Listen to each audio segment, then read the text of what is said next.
இங்க இருக்கக்கூடிய அத்தனை பேரும் கோடீஸ்வரர்கள் தான் அப்படின்னு நான் அடிச்சு சொல்லுவேன். ஏன் தெரியுமா?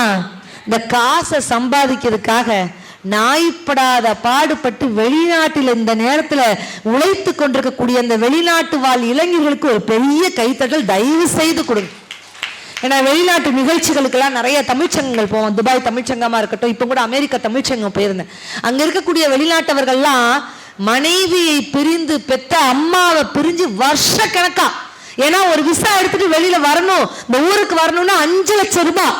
அந்த 5 லட்சம் ரூபாயை என் தங்கச்சிக்கு கல்யாணம் முடிச்சிருவேங்க, என் வீட்டுல குடும்ப வறுமையை நான் பார்த்துக்கிடுவேங்கன்னு சொல்லிட்டு ஒரு இளைஞனும் வரமாட்டான். அரபு நாட்டுக்கு போகாதேன்னு ஒரு இளைஞன் கவிதை எழுதியிருந்தான் வெளிநாட்டு வாழ்க்கையை பார்த்து. அரபு நாட்டுக்கு போகாதே, ஆடு மேய்க்க சொல்லுவாங்க, இந்தியாவிலே ஈஸியா இருக்கும்.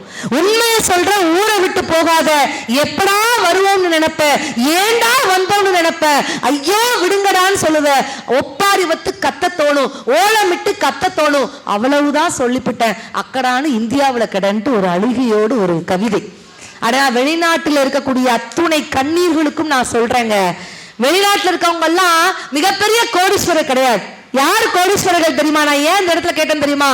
சொந்த ஊர்ல நம்ம பத்ரகாளி அம்மனோட கோயில சாமிய குலதெய்வத்தை கும்பிட்டு அப்படி நம்ம வேப்பமர காத்தோட நின்றுட்டு உட்கார்ந்து இருக்கக்கூடிய நீங்கள் தான் மிகப்பெரிய பாக்கியசாலிகள், நீங்கள் தான் மிகப்பெரிய கோடீஸ்வரர். கடல் தாண்டி போனாலும் குலசாமி நிழல் தாண்டி போக கூடாதும்பாங்க. அந்த குலசாமியோட அருள்லையே நீங்க இருக்கிறீங்க பாத்தீங்களா? ஒரு அம்மா சொன்னாங்க, வெளிநாட்டுல இருந்து ஒரு பையன் கஷ்டப்படுறான், அம்மா கூப்பிடுறாங்க, ஏடா இந்த வருஷம் தீபாவளிக்காவது நீ வருவியாடா? அம்மா விசா கிடைக்கலமான்னு பையன் சொல்றான். அம்மா இந்த வருஷம் தீபாவளிக்காவது நீ வருவியா? வரலம்மா, வர முடியலம்மா. ஆனா அந்த தாய் என்ன சொன்னா தெரியுமா? பரவாயில்லடா, எனக்கு எப்ப தீபாவளி தெரியுமா? நீ என்னைக்கு நம்ம ஊருக்கு நம்ம வீட்டுக்கு வர்றியோ அன்னைக்கு தாண்டா எனக்கு தீபாவளி அப்படின்னு அந்த தாய் சொன்னானா. அப்படி இருக்கக்கூடிய தாய் தான் ஒரு ஆணோட வெற்றிக்கு காரணம்னு லட்சுமி நாராயணன் ரொம்ப ஆணித்தனமா சொல்லி போயிருக்காங்க.